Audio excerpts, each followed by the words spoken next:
जय हिंद दोस्तों, CSK academy में आप लोग को स्वागत है। मैं छोटन कुमार आप लोग को स्वागत करता हूं। इस अकेडमी के माध्यम से हम लोग मॉडल सेट पढ़ रहे थे, जो बायोलॉजी की शुरुआत किए थे, साइंस के बायोलॉजी पार्ट। देखिए, कक्षा 10 के लिए रामबाण है। बिहार बोर्ड 2023 के लिए जो बच्चे तैयारी कर रहे हैं ना, तो उनके लिए तो यह अपॉर्चुनिटी है। सब क्वेश्चन इसी से आइए करेगा। तो एक चैप्टर का वीडियो हमने बना के डाल दिया था मॉडल सेट का। यह 2 चैप्टर, आइए शुरू करते हैं। पहला क्वेश्चन है, मनुष्य के शरीर की सबसे बड़ी ग्रंथि कौन है? तो यह लीवर होता है। पहला का ए सही हो जाएगा। क्वेश्चन नंबर 2 में चलेंगे, ग्वाइटर अथवा घेंघा रोग पनपता है। तो ग्वाइटर आयोडीन की कमी से होता है या घेंघा रोग किससे होता है बाबू? आयोडीन की कमी से। अब देखिए होता कैसे है, हमारे गला में एक थायरॉक्सिन ग्रंथि होता है, वह सूख जाता है आयोडीन के कमी के कारण और फूल जाता है, उसी को हम घेंघा रोग के नाम से जानते हैं। क्वेश्चन नंबर 3 की तरफ चलते हैं हम लोग।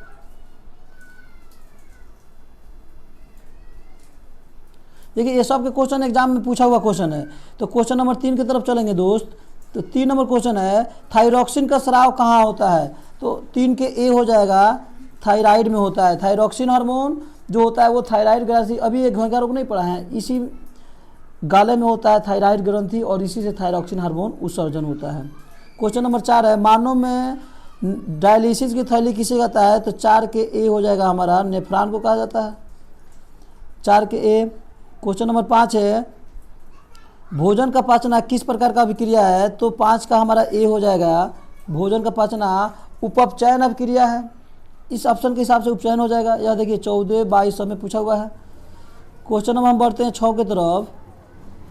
6 नंबर क्वेश्चन है, कौन सा पादप नियंत्रक फल बेचने वालों द्वारा उपयोग किया जाता है?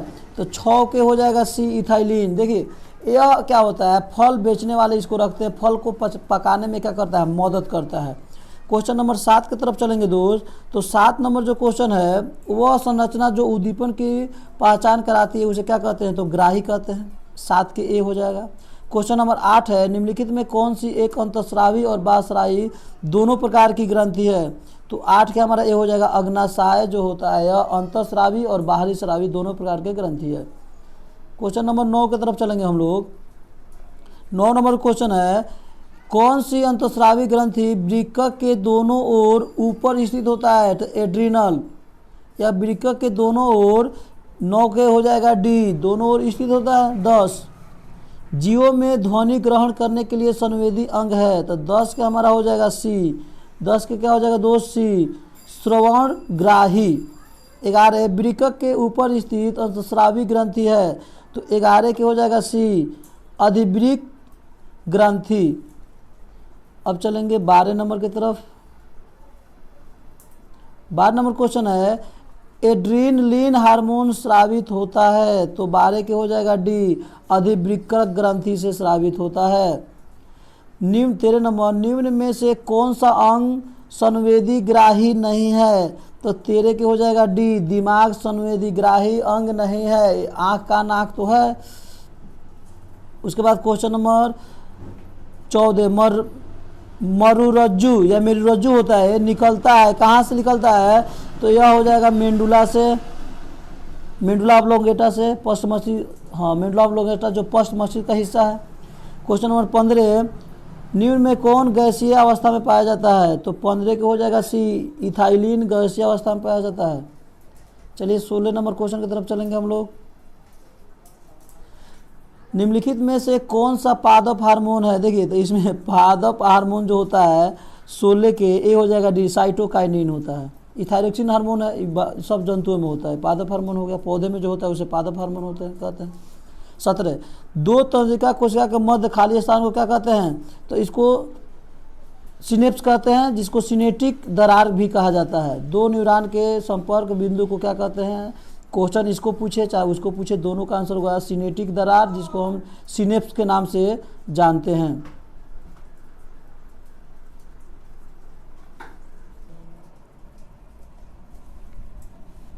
क्वेश्चन नंबर 18 है हमारा, चलते हैं 18 नंबर की तरफ। मस्तिष्क उत्तरदायी है। तो देखिए, मस्तिष्क सोचने के लिए, हृदय धड़कन के लिए, शरीर संकुच सबके लिए उत्तरदायी होता है मस्तिष्क।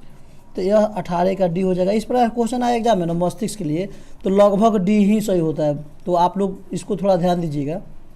क्वेश्चन नंबर 19 है, बहुकोशिकीय जीवों में निम्न में से किस प्रकार का समन्वय पाया जाता है? तो 19 के हमारा हो जाएगा, इसका हो जाएगा सी, रासायनिक समन्वय, और रासायनिक भी होता है और तंत्रिका समन्वय भी होता है। 19 का सी हो जाएगा हमारा। 20 तंत्रिका कोशिका कितने प्रकार का होता है? तो 20 के हमारा हो जाएगा सी, 3 प्रकार के। 21 नंबर क्वेश्चन है, प्रतिवर्ती चाप कहाँ बनते हैं? तो 21 का हो जाएगा हमारा मेरुरज्जु में बनते हैं ए। शरीर की प्रधान नियंत्रण ग्रंथि किसे कहा जाता है? तो 22 नंबर क्वेश्चन हो जाएगा, इसका हो जाएगा बी, पीयूष ग्रंथि में प्रधान ग्रंथि। 23 अंतःस्रावी ग्रंथि होती है, तो 23 का हमारा हो जाएगा 23 के ए, नलिका विहीन। चलिए क्वेश्चन नंबर 24 की तरफ चलते हैं। लैंगहैंस की दीपिकाएँ पाई जाती है, तो 24 की हो जाएगा डी, अग्नाशय में। 25 निम्न में किसे बर्थ हार्मोन कहा जाता है? तो यह जो 25 है, 25 के बी, ऑक्सीटोसिन को बर्थ हार्मोन कहा जाता है। यही तो गाय भैंस में लगता है ऑक्सीटोसिन, तो दूधवा क्या होता है, उत्सर्जित होने लगता है। अब चलिए क्वेश्चन नंबर 26, निम्नलिखित में कौन पुरुष हार्मोन है?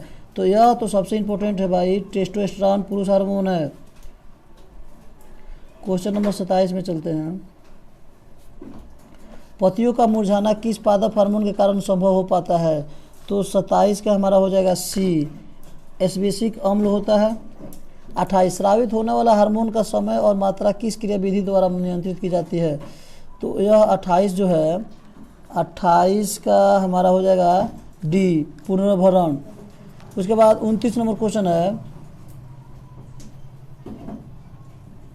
29 नंबर आ जाएगा हमारा, जड़ का अधोगामी वृद्धि है, तो यह 29 का हो जाएगा हमारा बी, गुरुत्वानुवर्तन। 30 नंबर है, पोन्स मेंडुला अनुमस्तिष्क, यह किसका हिस्सा है? तो 30 के हो जाएगा सी, पश्च मस्तिष्क का हिस्सा है। उसके बाद हम लोग चलते हैं, क्वेश्चन नंबर 30 हो गया। अब चलेंगे हम 31 के तरफ। निम्नलिखित में कौन सी अनैच्छिक क्रिया नहीं है? तो यह चबाना अनैच्छिक क्रिया नहीं है। अनैच्छिक क्रिया होता है अपने आप हो, तो लार अपने आप आता है, हृदय अपने आप बढ़ता है, चबाना हम चाहेंगे तभी चबाएंगे। तो यह हो गया हमारा। क्वेश्चन नंबर 32 की तरफ चलेंगे। 32 में है हमारा, आयोडीन की कमी से कौन रोग होता है? तो घेघा रोग होता है आयोडीन की कमी से। 32 के हमारा ए हो गया। अब 33 नंबर हम चलेंगे, तो 33 का क्वेश्चन नंबर जो होगा, मस्तिष्क का कौन सा भाग शरीर की स्थिति तथा संतुलन अनुसरण का करता है? तो 33 का हो जाएगा हमारा सी, अनुमस्तिष्क। मस्तिष्क का वीडियो बना दिए, आप जाकर पूरा देख लीजिए प्ले लिस्ट में। क्वेश्चन नंबर 34 है, पादप हार्मोन साइटोकाइनिन सहायक है, तो 34 के ए हो जाएगा, प्ररोह के अग्रभाग की लंबाई के वृद्धि के लिए, ये हो जाएगा लंबाई के वृद्धि के लिए। 35 अनुकुंचन गति किस पौधे पर प्रमाणित की जाती है? तो 35 के ए हो जाएगा, छुई मुई के पौधे पर। उसके बाद 36 आता है, थायराइड ग्रंथि से कौन सा हार्मोन निकलता है? थायरॉक्सिन। देखिए इस क्वेश्चन को घुमा फिरा के 3 बार पूछ चुका है, तो 36 का हमारा कितना हो जाएगा? 36 के बी हो जाएगा। चलिए क्वेश्चन नंबर 37 की तरफ चलेंगे। इंसुलिन की कमी से कौन सा बीमारी होता है? तो मधुमेह की बीमारी होती है। डायरेक्ट क्वेश्चन एग्जाम में आता है आप लोग का। देखिए कितना 13 में, 15 में, 16 में सब में आया हुआ क्वेश्चन। खोपड़ी के अग्र सिरे पर स्थित न्यूरॉन के शरीर के विभिन्न भागों से प्राप्त होता है, तो यह 38 का हमारा सी हो जाएगा, संकेत प्राप्त होता है। 39 नंबर क्वेश्चन है, तो इसको हम आगे बढ़ा लेते हैं। ऑटो ग्रंथि को थायरॉक्सिन हार्मोन बनाने के लिए आवश्यक है, तो 39 के हो जाएगा हमारा डी, आयोडीन आवश्यक है, सीधा बात है। देखिए क्वेश्चन 3-4 बार हो चुका है अभी। लिंडिंग कोशिकाएं कहाँ मिलती है? तो 40 के हमारा ए हो जाएगा, वृषण में। 41 ऑक्सिन पादप हार्मोन पौधे के किस क्रिया में सहायता करता है? तो 41 के ए हो जाएगा, वृद्धि में। चलते हैं 42 नंबर क्वेश्चन की तरफ। तंत्रिका तंत्र का भाग है, तो देखिए ये सबसे इंपॉर्टेंट क्वेश्चन है। 42 का हमारा डी हो जाएगा, इनमें से सभी। रीढ़ भी होता है, मस्तिष्क, रज्जु सब होते हैं। 43 एस्ट्रोजन प्रोजेस्टेरॉन तथा रिलैक्सिन हार्मोन स्रावित कहाँ से होते हैं? तो यह 43 का हो जाएगा ए, अंडाशय से होते हैं सब। देखिए ये सब महिला जो होता है ना, महिलाओं के गर्भ से ये सब निकलता है। रिलैक्सिन हार्मोन जो होता है ना, उस बच्चों को नचाता है और सब भी सुरक्षा करता है। सब महिला जनन तंत्र के वीडियो आप जाके देख लीजिए, सब समझ में आ जाएगा 100%। इनमें से कौन सा मादा हार्मोन है? तो देखिए मादा हार्मोन, देखिए प्रोजेस्टेरॉन, एस्ट्रोजन सब दिया है, ऊपरे दिया है, तो ये सब ही हो जाएगा। चलते हैं 45 नंबर क्वेश्चन की तरफ। 44 का डी हो जाएगा 45 नंबर। निम्न में कौन हेट्रोकाइन ग्रंथि है? तो 45 का हमारा हो जाएगा सी, वृषण। 46 कॉर्पस ल्यूटियम से स्रावित हार्मोन कौन सा है? तो ये हो जाएगा 46 के सी, एस्ट्रोजन। 47 हमारे शरीर में निम्नलिखित जैविक कार्यों का नियंत्रण कौन करता है, किसके द्वारा होता है? तो यह हो जाएगा 47 का हमारा सी, तंत्रिका तथा रसायनों द्वारा। चलते हैं क्वेश्चन नंबर 48 के पास। एब्सिसिक एसिड किस तरह का रसायन है? तो 48 का हो जाएगा हमारा डी, वृद्धरोधक हार्मोन है। बीज रहित पौधे 49, बीज रहित पौधे के उत्पादन में ये सहायक होते हैं। कौन सहायक होते हैं? तो बीज रहित पौधे के उत्पादन में सहायक होते हैं। 49 के हो जाएगा डी, ऑक्जिन तथा जिब्रेलिन दोनों क्या होते हैं? बीज रहित के सहायक होते हैं। 50 इनमें से कौन फल पकाने के लिए उपयुक्त है? देखिए इस क्वेश्चनों को पहले भी री किया गया है कि सी, एथिलीन जो होता है पौधे को पकाने के लिए, फल को पकाने में काम आता है। 50 हो गया। चलते हैं 51 नंबर की तरफ। मस्तिष्क का कौन सा भाग हृदय संपन्न तथा स्वतंत्र गति की दर को नियंत्रित करता है? देखिए ये भी क्वेश्चन मस्तिष्क में जाके देख लीजिए, खूब आसानी से समझ में आ जाएगा। बी हो जाएगा मेडुला ऑब्लोंगेटा। इनमें कौन 52 नंबर, इनमें कौन वृद्धि और चतुराई का केंद्र है? तो 52 का हो जाएगा सी, सेरिब्रम। यही देखिए सेरिब्रम अगर जिसका तेज होता है ना, उसका IQ ज़्यादा होता है, वो बच्चा तेज होता है। जिसका कमज़ोर होता है उसका IQ कमज़ोर हो जाता है।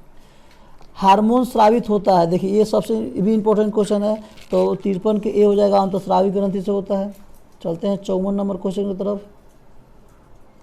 एंड्रोजन है तो 54 का हमारा हो जाएगा ए, नर्लिंग हार्मोन।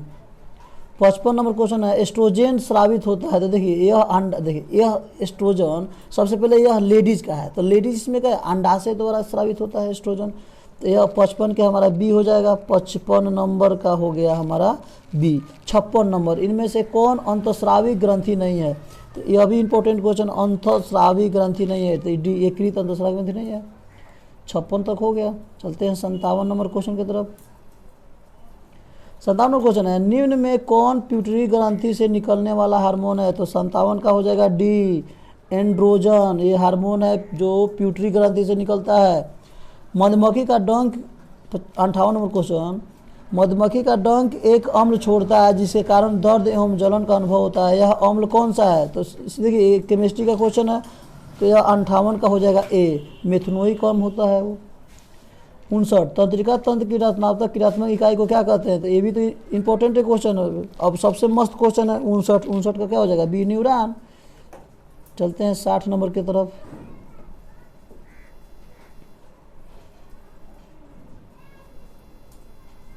तो 60 नंबर क्वेश्चन है किसे रासायनिक दूत कहा जाता है? तो देखिए 60 का जो हो जाएगा हमारा सी, हार्मोन को रासायनिक दूत कहते हैं। 61 शरीर का संतुलन बनाए रखता है कौन? तो शरीर का संतुलन देखिए ये भी सबसे इंपॉर्टेंट क्वेश्चन है। 61 के ए हो जाएगा सेरिब्रम। उसके बाद हो जाएगा हमारा सेरिबेलम होता है। देखिए छोट बच्चा होता है ना, उसका सेरिबेलम जो होता है काम मतलब अच्छा से विकसित नहीं होता, इसलिए वो टकरा टकरा चलता है, मतलब कि गिरने लगता है। और शराबी जो होते हैं ना, शराब पीने वाले, उनका सेरिब्रम काम करना बंद करता है, इसलिए वो गिर जाते हैं, नाले उले में कूदता आता है, उनका मुँह चुमा हुआ लेके चला जाता है सब। अब 62 नंबर क्वेश्चन है किशोरावस्था में होने वाले शारीरिक परिवर्तन का कारण क्या है? देखिए तो यह भी बहुत मस्त क्वेश्चन है। 62 के डी हो जाएगा, टेस्टोस्टेरोन भी है, एस्ट्रोजन भी है, थायमिक सब हो जाएगा, ये सब डी हो जाएगा। चलते हैं 63 नंबर। निम्नलिखित में कौन पादप हार्मोन नहीं है? तो ये भी इंपॉर्टेंट क्वेश्चन है।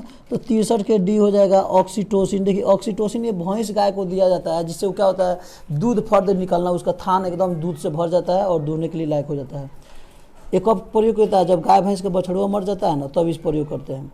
पौधे और पशुओं की कोशिकाओं का वैज्ञानिक अध्ययन क्या कहलाता है? तो यह 64 का हो जाएगा हमारा बी, कोशिका विज्ञान कहते हैं, सीधा बात है। मानव शरीर में सबसे लंबी कोशिका कौन सा है? तो देखिए ये तो जीके का क्वेश्चन है, 65 का हमारा सी हो जाएगा। तंत्रिका कोशिका सबसे बड़ा होता है। अब चलते हम लोग 66 की तरफ। टेस्टोस्टेरोन स्रावित होता है। अब देखिए ये देखिए टेस्टोस्टेरोन जो होता है यह पुरुष का है, तो पुरुषों को टेस्टी से होता है, टेस्टी वृषण को कहते हैं, तो 66 के ये हो जाएगा। 67 रुधिर चाप नियंत्रित होता है किसके द्वारा? तो ये हो जाएगा 67 के हमारा सी, एड्रिनल द्वारा। और सर मानव मस्तिष्क का औसत भार, तो यह इंपॉर्टेंट क्वेश्चन है और जीके का भी क्वेश्चन है, बहुत बार पूछा भी जाता है, लेकिन इसमें एक ही भी दिया है। 68 का हो जाएगा हमारा सी, 1.4 kg। मानव मस्तिष्क का औसत भार इतना होता है। Thank you very much.